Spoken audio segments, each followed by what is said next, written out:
Bom, a aula de hoje, ela mostra como é que a gente estabelece a lei de conservação de energia na termodinâmica, né? O que a gente conhece como primeira lei da termodinâmica. Então, a gente já discutiu como um sistema pode trocar energia durante algum processo termodinâmico. Essas trocas podem ser feitas ou mecanicamente, como trabalho, ou na forma de troca de calor. Tá? Bom, se o sistema pode ceder ou receber energia, né, nessas diferentes formas, ele tem que guardar essa energia em algum lugar. Então, o que a gente vai fazer hoje é introduzir esse local, essa forma, né, da gente pensar em armazenamento, né, como é que o sistema armazena essa energia que ele recebe para, em algum momento, dependendo do processo, ele possa usar novamente. Então, a pergunta é, será que essa energia, ela se comporta como lá na mecânica a gente tinha a energia potencial? Né? Então, a energia potencial também é pensada como uma espécie de energia armazenada que o sistema tem, né? que potencialmente ele pode usar. Então, se eu jogo uma pedra para cima, eu dou uma certa energia inicial, uma energia cinética, e à medida que o sistema sobe, né, ele vai, né, a gravidade começa a transformar essa energia cinética em outra forma de energia, né, energia potencial gravitacional. Como a energia se conserva, ele vai ganhando energia potencial gravitacional e vai perdendo energia cinética, de tal modo que o total se mantém constante. À medida que ele perde energia cinética, essa pedra que está subindo vai perdendo velocidade, até que chega um ponto lá em cima onde ela para. A velocidade é zero, desapareceu toda a energia cinética e o sistema agora tem potencialmente essa energia armazenada, né, em forma de energia potencial gravitacional, que ele pode usar. Tá? E aí, bom, ele começa a cair, começa a transformar de volta essa energia potencial em energia cinética. Então, essa energia foi armazenada em algum lugar e agora está sendo recuperada. Tá? Então, a pergunta é se a gente pode, em termodinâmica, pensar na energia interna do sistema, né, da mesma forma.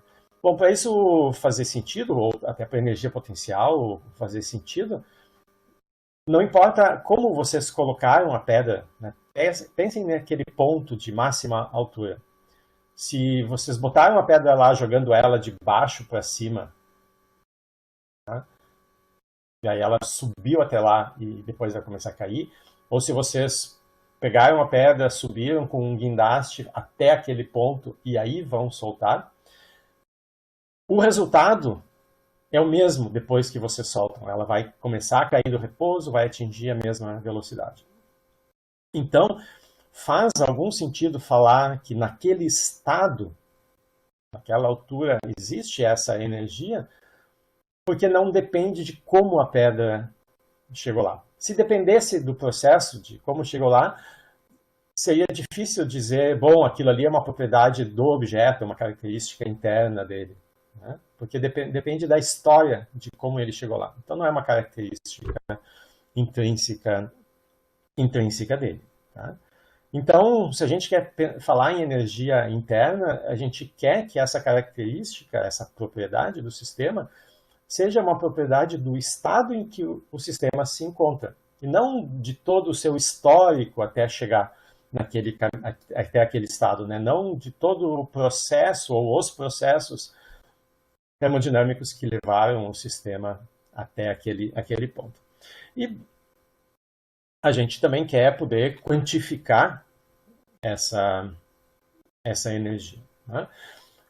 Então, a gente tem uma certa dificuldade inicial, porque o sistema pode receber essa energia dessas diferentes formas, né? Trabalho e calor. Então, e quando está lá dentro, é difícil de saber, não tem como saber, é energia é tudo igual, da onde veio cada parte da energia do sistema, né? Quem contribuiu e com quanto foi calor, quanto foi trabalho. Então, se eu quiser quantificar essa energia, a gente apela aqui para esse procedimento que foi inventado pelo Joule. Tá? Então, o procedimento do Joule é importante porque ele mostra que tanto o calor quanto o trabalho são formas da mesma coisa, são formas de energia. Existe uma equivalência entre as duas. E com esse experimento ele mostra como é que a gente pode mecanicamente medir calor. Tá? Então, para entender um pouco como é que funciona, se costuma fazer esse exemplo do lago. Então, isso vocês devem ter visto lá no vídeo também. Então, num lago eu tenho uma certa quantidade de água, um volume de água, que eu posso pensar que é a minha energia interna. Bom, qual é o volume de água de um lago? Difícil de medir. A gente não pode dizer, bom, a superfície até é fácil, razoavelmente fácil de medir, mas o problema é que a profundidade, não. A profundidade vai mudando constantemente, o terreno é irregular e é muito difícil, então, de saber o volume total de água. Da mesma forma, o volume total, né, o valor total da energia de um sistema, a gente não tem como medir. O que se mede é variação de energia, é variação do volume de água de um lago.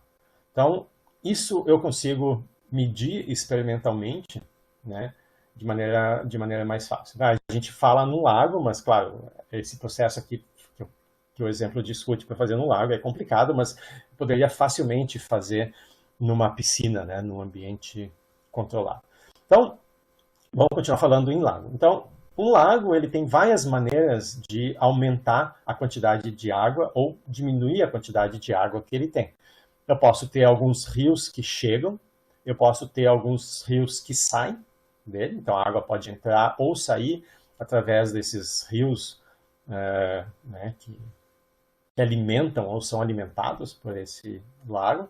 A água pode evaporar, a água pode cair, né, em forma de chuva. Então, eu tenho todas essas maneiras. Uma vez que a água está ali no lago, eu não sei de onde veio. Não tenho como pegar um copo d'água e dizer, bom, desse copo, tantos por cento, né, estou vendo aqui, vieram de chuva, o outro veio do rio, etc. Tá? É tudo água, é tudo energia, é tudo igual. Então, o que se pode fazer é o seguinte, eu sei que quando muda a quantidade de água no meu lago, muda o nível da superfície. Então eu posso tentar conectar essas duas coisas e dizer, bom, se o nível do lago passou de 1,5 m, né, eu tenho uma régua fincada lá no meio, e diz, se eu conseguir botar nessa régua, como a gente faz num termômetro, se eu conseguir botar marquinhas dizendo, olha, quando a água passou daqui, o nível da água do lago passou de 1,5 m para 1,51 m, quando na minha régua a superfície aumentar 1 centímetro, começando lá no 1,5 m, isso significa que entraram tantos 1.000 litros de água. Quando aumenta de 1,6 para 1,61, né, aí foram outros tantos litros. Então, se eu conseguir conectar essas duas coisas, a altura da superfície com a variação no volume de água, eu consigo mensurar a quantidade de água que esse lago troca. Mesma coisa para a energia. Então, o que a gente tem que fazer é, a gente elimina as possibilidades do lago trocar água de formas que são difíceis de medir, como evaporação e a água da chuva. Então, a gente fecha, né, eu boto essa lona gigante em cima do lago e a água não evapora mais, nem condensa. Tá? No experimento do Joule, que vocês devem ter lido já no PDF ou visto o filme, o equivalente é, ele elimina as trocas de calor desse sistema. Tá? Então, no procedimento do Joule, o meu sistema está isolado adiabaticamente. E por paredes impermeáveis também. Tá? Ele não troca partículas, está lá dentro daquele balde lá do Joule, não evapora, não condensa e não perde calor. Tá? Então, no nosso lago, a única maneira dele ganhar ou perder água é através dos rios. Vamos dizer que tem um rio que chega, um rio que sai. Tá? Eu posso, por exemplo, fechar a água que sai desse rio, tá? E botar alguma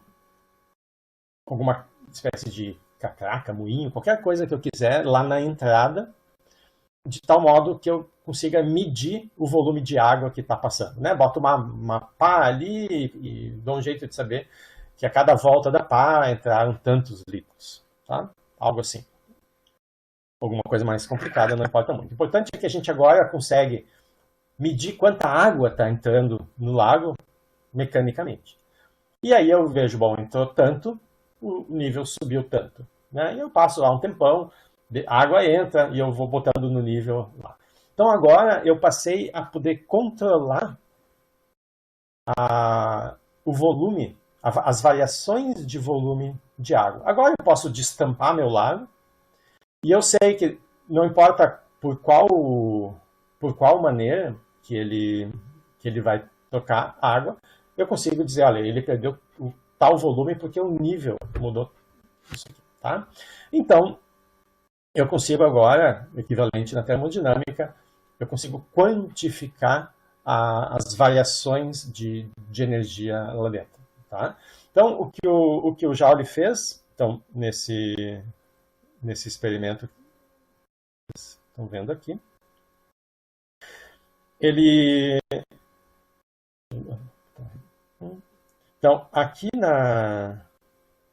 esse aqui é o meu sistema, tá? Então, eu tenho água ali dentro, eu tenho um sistema de pás ali dentro que podem girar, tem bastante pás, ele ainda tinha mais umas outras coisas para criar turbulência, porque o objetivo aqui é o sistema perder a energia de rotação dessas pás por causa da resistência da água, né, da viscosidade da água, e por causa dessa resistência, dessa viscosidade, transformar em calor. Aí nessas rodanas que tem aqui, eu tenho duas massas suspensas. Né? Essas massas começam a deslizar. Vocês devem ter visto esse experimento lá no vídeo também. Elas deslizam e fazem girar aqui essa minha alavanca que faz girar as pás lá dentro. Bom, essas... Né, vocês estão vendo que tem umas réguas aqui também para medir facilmente a variação na altura do objeto.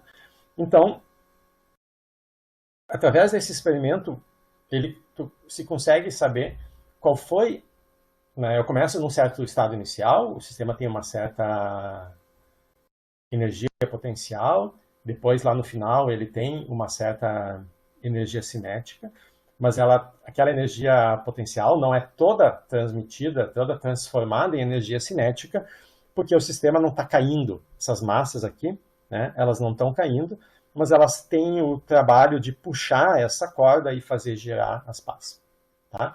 Então, cada uma dessas massas vai perder um pouco de energia, que a gente consegue medir, vendo a diferença da energia cinética e da potencial, e saber então quanta energia foi transferida para as pás lá do sistema.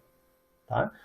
E bom, essa energia vai ser toda ela transformada em calor, né, pela dissipação, pelo atrito, mas agora a gente sabe exatamente quanto é essa energia, porque a gente tem o equivalente mecânico, a gente tem essa variação entre energia cinética e potencial, que mecanicamente eu posso medir. Tá? Então, o que o Joule mostrou é que agora a energia do sistema ela passa a ser mensurável.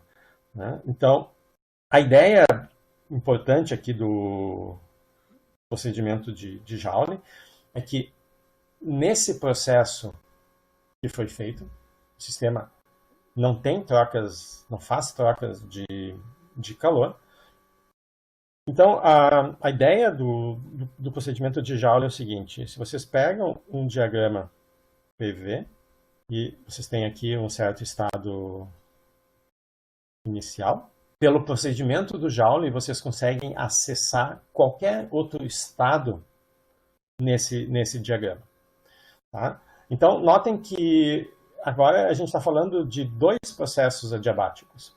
O processo adiabático que vocês estudaram lá, vamos pensar no gás ideal, né?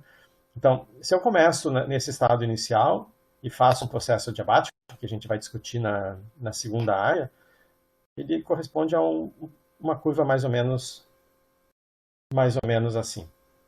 Tá?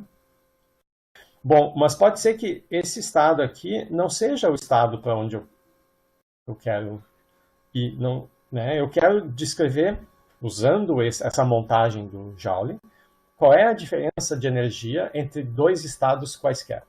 O estado inicial é meu estado de referência, meu ponto de partida. Mas o que acontece se o estado que eu quero não é esse aqui de baixo, do processo adiabático, mas é esse aqui em cima? Tá? Então, o que o Joule está mostrando é que se eu usar uma combinação de um processo adiabático, esse aqui, tá?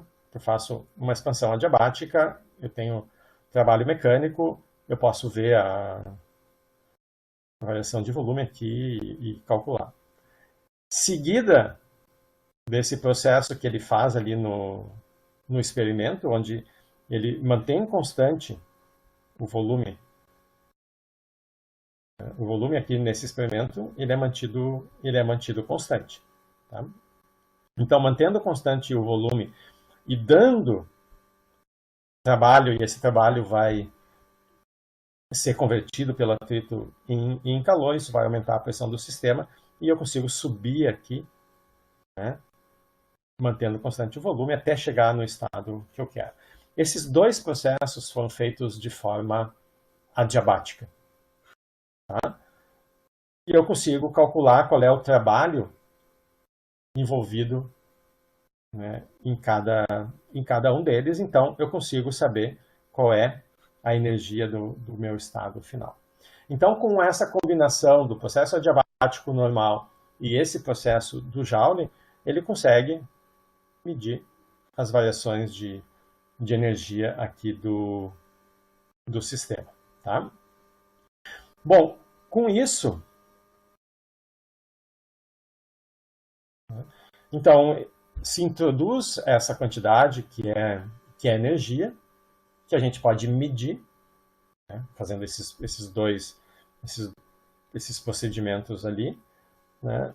Então, medindo o trabalho mecânico num processo adiabático, que é o caso ali, eu consigo saber a variação de energia. Tá?